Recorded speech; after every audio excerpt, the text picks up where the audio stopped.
All right, wonderful people, welcome back to this wonderful channel where we'll bring you back to back update and information as City Hot. In case you have not joined our social media handle, what are you waiting for? Kindly go ahead and subscribe, like, comment, share, and also remember to on your notification button so that whenever our news is dropping, you go be the first. We will collect them. Let's go down to the news proper. As City Hot, you don't share for the obodo. As the matter will be said, you drop for my table one by one. I go to bring them to you. I say salama to Umuchineke, salama to all of us of freedom all over the world. Everybody with the desire to see the liberation of Umuchineke. Of course, you and I know that it will surely come to pass. Yeah. As it be, the members of the indigenous people of Biafra, IPOB, don't drop update concerning the leader of the indigenous people of Biafra, Mazi Nnamdi Kanu Ohamadike, one of Ndigbo. The lead counsel of the leader of the indigenous people of Biafra, IPOB, Aloy Ejimako, has accused the Department of the State Service, DSS, of denying Mazi Nnamdi Kanu's doctor access to him. Ejimako, who disclosed this on X platform, sadly said that Kanu was ill with shortness of breath, low BP, and general malaise. His words yesterday during our visitation with Mazi Nnamdi Kanu, we found him ill with shortness of breath, low BP, and general malaise. For these reasons, he requested to see his doctor and we submitted a letter in this regard. Today, the doctor arrived to the ESS but was denied access to MNK. As a background, the DSS is well aware that Mazi Nnamdi Kanu is susceptible to potassium deficiency, which affects the function of the heart. This problem was diagnosed by DSS doctors some 3 years ago, and they confessed to their lack of expertise to treat the problem, which in all probability is the cause of MNK's current illness. This is no doubt very serious and deadly to boot. The readings of the electronic heart monitor supplied by the DSS have been recording low pressure level for nearly 9 days in a row without any medical intervention to ascertain whether the blood potassium level is within the clinical acceptable range. My people, when I don't see as it happen for this morning, first of all, you will ask yourself if the country called NIG has taken good care of the free man, the man that is not in detention. For example, if there is an emergency on the road, maybe a car accident or motorbike accident or a fire outbreak, is there any means that the government has been able to help in this aspect? And my answer is no. In NIG, the government have what is called fire service. Is there? They also have what is called ambulance, the FMCs, federal medical centers, and to my own knowledge, I believe that the federal medical centers are places. These are federal hospitals. They work for the federal. They work for the whole federation. And their work is to take care of the emergencies that may occur or could occur because and that is why you see these emergency centers, federal medical centers, and the rest of them that were set up in all the states in Nigeria. Now, these hospitals are there. When you have things like emergency and you are rushed to the hospital, you find the hospital still telling you first to pay for your bills, pay for your drugs, pay for this and that before you will be attended to. This is your country. Oh. Same thing with fire service. Now, I want to ask you one question. If you, as a Nigeria, whether you are Igbo, whether you are Hausa, whether you are Yoruba, will be true to yourself and tell me what has the government actually done for you? Should we start from your building that you worked hard to build by yourself? You worked for people who are civil servants You worked up to 20 years before you are able to just set up a bungalow? Or should we start with some of you who have retired and your gratuities have not been paid to you? And these gratuities, they are not government money. They are money that were deducted from your salary, from your sweat, from your whole work of 35 years before you retired from the government. These were money that was deducted from your account to save for you for the future purposes. Now, you're a retiree. I want to ask you a question. How many times have you received your pension? How many times have you received your pension as a government worker? Are there me? Now, let's go to other parts. So, let's go to the civil servants. Let me ask you, civil servants, fellow civil servants, how much are you earning in a month? Now, let's go to the loans, the World Bank loan, the this loan, the that loan that the government has borrowed, and the monies, the allocations, the yearly budget that the government budget, and they make these distributions to various governmental arms depending on their capacity and how their allocation for the year comes up. The question is, what has the government done with this money?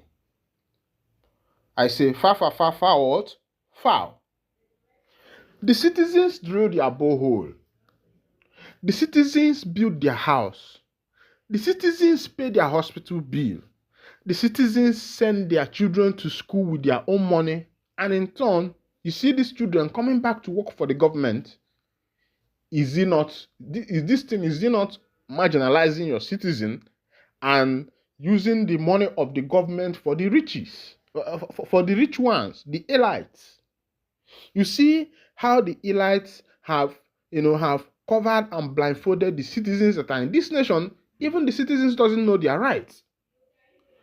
Because if we want to start looking at what the government is doing for us, the government are the ones that are supposed to provide all the social amenities that their citizen needs. Things like house, things like hospitals, things like pipe-borne water, things like good road, and the rest of them. But in the country where you call your country, some of these things are not there. There is no pipe-borne water, there is no good road, there is no hospital, there is no a building that the government has built by themselves and say, okay, all our poor citizens, you can be paying social amount, you can be under mortgage. By the time you finish your mortgage, it could be 10 years, it could be 30 years. As long as your mortgage is done, this house belongs to you. There is no setting like that in this nation. But the nation we are talking about is an oil-producing nation, iron ore producing nation, limestone producing nation, gold producing nation. Name but a few. Just to name but a few. All the mineral resources that are being gotten in this nation. This is also a nation that is very fertile when it comes to agricultural proceeds. And you still see how the citizens are living. As it is with this current government, the prices of things have, if there is anything like seafood, prices of things are skyrocketed, and the citizens are not finding it funny. Pardon me. The citizens are not finding it funny. Now, meanwhile, let's go to another information as it be. The governor of Imo State, where they call Hope Uzodinma, has said that nobody will protest from Southeast. Say that Southeast will fully support the government of Bola Ahmed Tinubu. Yeah, well, these are politicians. They are there to support their leaders. An APC person will not come out and tell you that the government is not doing well because the politicians are not feeling what the poor masses are feeling. They have food allocation, meat allocation, fuel allocation, hospital allocation, all kinds of different allocation, especially those ones that are covered by immunity. Now, the governor spoke in Abakaliki, capital of Ebonyi State, during the grand finale of All Progressive Congress APC campaign for local government elections. Governor Hope Uzodinma of Imo State has said people from the southeast will not join in the planned nationwide protest against President Bola Tinubu over the hardship and hunger in the country. Uzodinma claimed that the proponents of such protests are enemies of the country who wanted to destabilize the national government. The government spoke in Abakaliki, capital of Ebonyi State, during the grand finale of All Progressive Congress (APC) campaign for local government election. According to him, the people of the region have no reason to protest against the government of the day, stressing that the federal government and President Bola Tinubu are working hard to bring lasting solution to the economic challenges the people are facing. Uzodinma, who is the chairman of the Southeast Governors Forum, further appealed to the people to give the government more time to work and fix the challenges. He said to the youth of Southeast, because we are on the path of growth, our enemies are trying to disorganize national government. They will come to you, they want you to protest. Ask those who want you to protest, where are their children? Why must you be the one to protest and to protest against what? The government is our government. The government of President Bola Tinubu is our government, so nobody from Southeast will protest. We are not aggrieved, we have hope. Whatever they say, this government is barely 1 year in office. Yes, we are aware of the hardship. We are aware of things are hard, but I promise you that the president is working so hard to release money to the people, deliver infrastructure to the people, and to release and increase food security to the people. Follow your leaders, work with your leaders. Also speaking, the APC National Chairman Abdullahi Ganduje urged Nigerians to support the president in his bid to better the living standard of the people. I call on every Nigerian to support President Bola Ahmed Tinubu, the Vice President Kashim Shettima, and the federal government for their efforts, programs, and actions geared towards ensuring better standards of living for Nigerians. I believe and I am confident that very soon Nigerians will have reason to be smiling and acknowledging the prudence and effective result of their support for APC, Ganduje said. I hope you've had that whitewash from the governor of Imo State, Governor Hope Uzodinma. He has whitewashed everybody. Meanwhile, I'm not saying nobody should go for protest because the more you go for protest, the more these people becomes very hardened because that's the kind of government we are dealing with. They are hardened government that have decided not to care about the interest of the citizens. They don't want to know what becomes of the citizens, what the citizens are passing through, or what the citizens really want.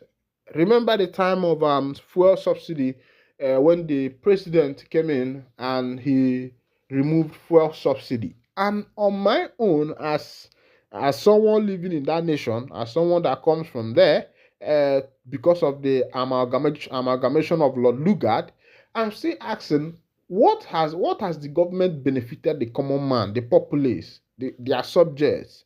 What has they benefited them? That's the question. I'm still asking myself, what has the government benefited the people? These individuals who are government mercenaries have siphoned the nation's wealth. They have looted the nation. Nation have nothing to stand on again. The prices of things are going very high.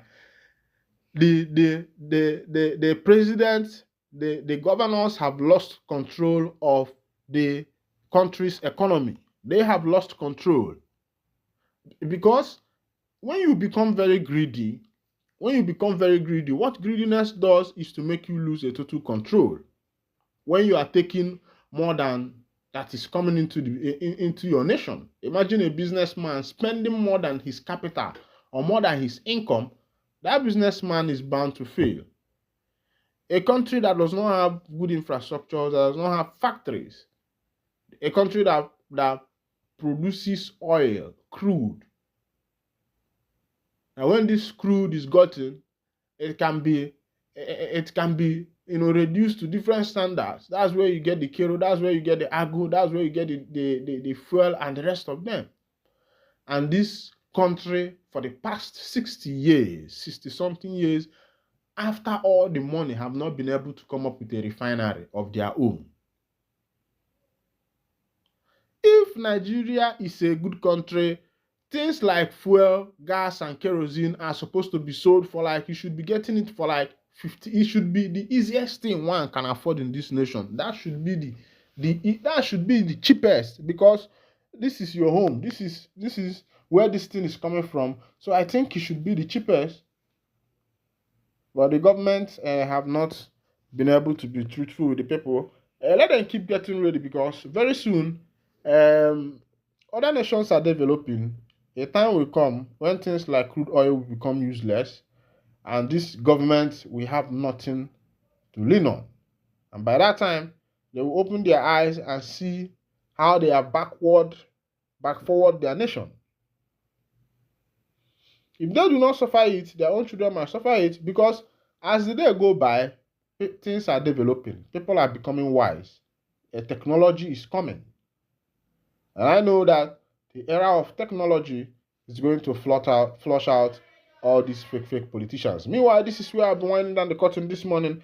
And if this is your first time of joining us on this wonderful channel, kindly go ahead and subscribe, like, comment, share, and also remember to on your notification button so that whenever our news drop, you'll be the first who collect them. Thank you for listening. God bless you. They say the FG is intentionally provoking IPOB by refusing to release its leader even when the court have ordered his unconditional release. The statement reads, the global family of the IPOB once again calls for the unconditional release of their leader from the DSS solitary confinement over his deteriorating health condition.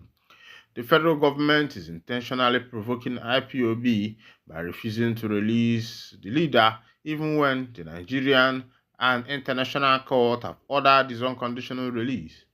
IPOB wishes to reiterate that the life of the leader Nnamdi Kanu is in danger in the solitary confinement of the DSS in Abuja. He said they have persistently called on the federal government to release the leader, as both international and local law institutions have ordered his release. Powerful said it is worrisome that even though prominent Nigerians, including religious and traditional rulers, as well as members of the National Assembly, have called for his release, and the federal government has refused to listen to the voice of reason by refusing to release Kanu, just like his notorious predecessor government of Buhari. Tinubu's government has discontinued similar cases of terrorism and treason charges against 2 Yoruba activists and a Fulani military leader. In the case of an Igbo man, unarmed freedom activist Nnamdi Kanu, this same government has vehemently refused to release him. Nnamdi Kanu has subsisting local government and international judgments that ordered for his release, unlike the other cases discontinued by the federal government without any court judgment. We are enumerating all these injustices to demonstrate that the federal government of Nigeria is intentionally provoking the anger of the IPOB and Ndigbo. IPOB has maintained a non-violent approach in the Biafra struggle, irrespective of the high-handedness of the Nigerian government against the Biafra activists. Kanu is seriously sick and must be released unconditionally from DSS solitary confinement for him to treat himself before something unpredictable and unimaginable happens to him. The statement reads, the group called on President Bola Tinubu to free Kanu so that he can go and treat himself before it's too late, adding that IPOB members have been persecuted for over a decade by Nigerians because of Biafra self-determination. Kanu has been in the custody of the Department of State Service since his extradition from Kenya to Nigeria in 2021. Kanu has been detained in solitary confinement for over 3 years. Although no court in Nigeria has found him guilty yet, he is being persecuted by the tribe-by-God government of Nigeria. President Bola Tinubu, please note that Nnamdi Kanu is sick and something terrible can happen to him if he is not released. Nothing must happen to him in the DSS solitary confinement in Abuja, as John F. Kennedy said. Those who make peaceful change impossible will make a violent change inevitable, the group added. My people now don't hear as that's one they happen. This one is coming from the IPOB, and the person who signed that letter. Now the man what they call him a powerful na in carry hand put for that letter. They sign him.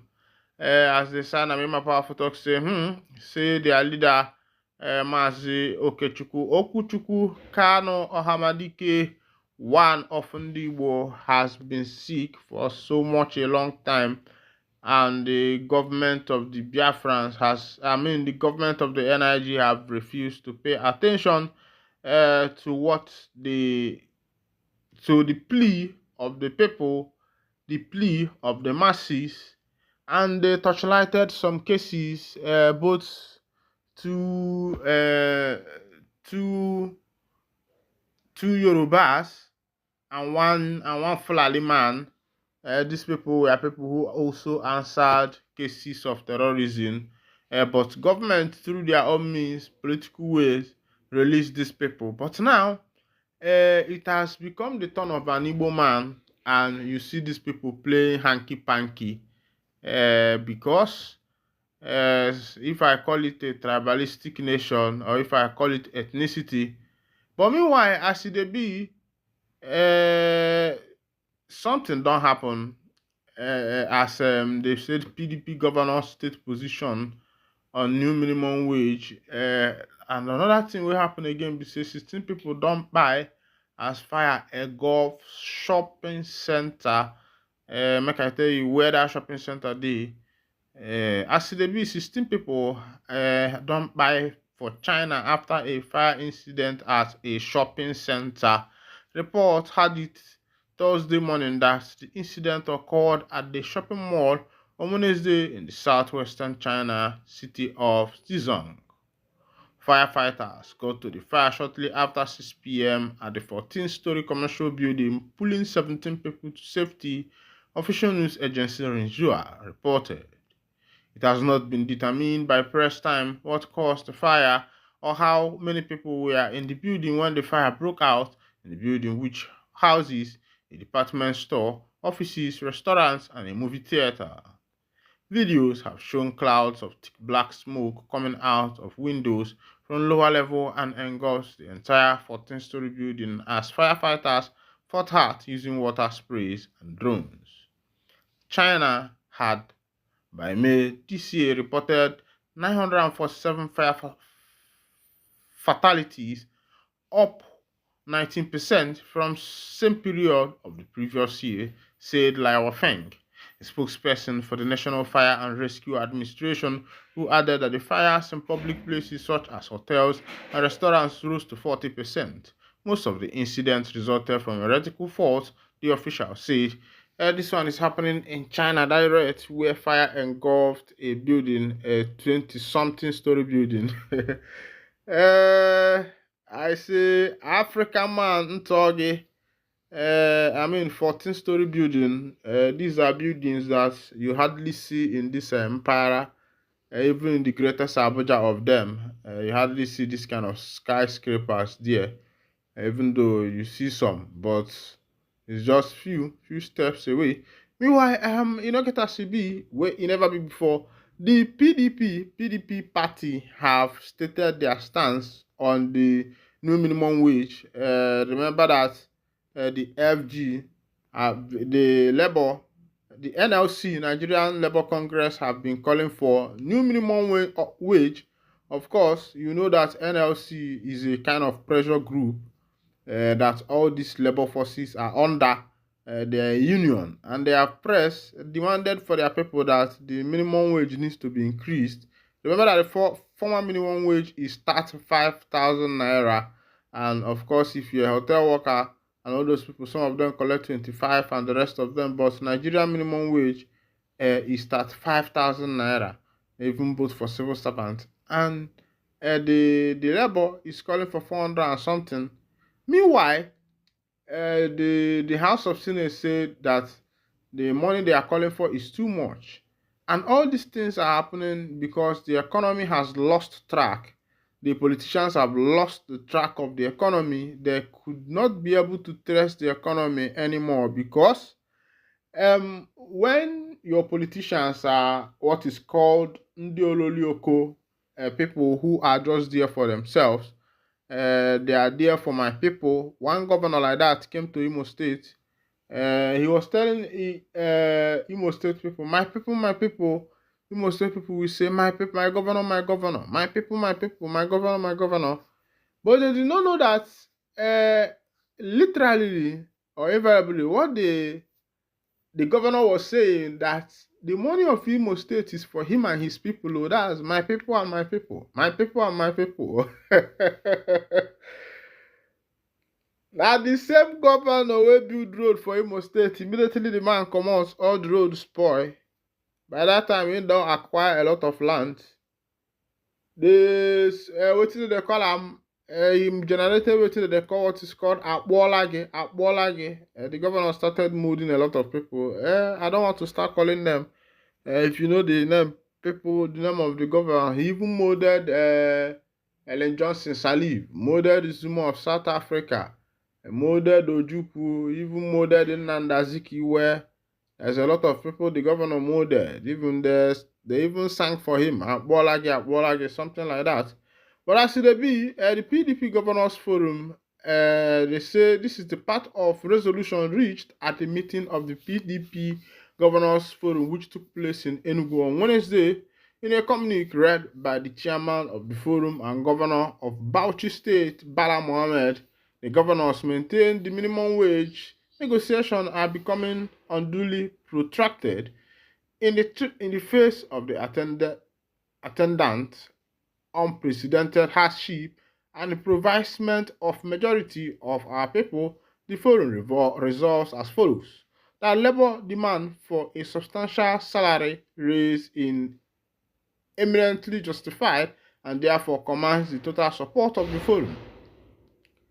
While the forum fully supports labor demand, agreement must take into consideration the ability to pay by the local government, subnational and federal government. While negotiations are ongoing, we appeal for restraint in both utterances and actions that could lead to the complete breakdown of law and order and ultimately the collapse of the economy. The Labour Party, the PDP party members, and then they talk this one. But of course, all those things now long, big English. Let them come openly and say, look at what we are giving as the minimum wage. Meanwhile, if the economy were to be good, this minimum wage issue should not be what the people will even be dragging, because the more this minimum wage is increased, the more inflation. Even though these governors and these senators, House of Assembly members, their salary, their allowances, you find out that everything that is coming into this nation, that's about half of it or more than half of it goes to this pocket of these politicians. It's only the remainings.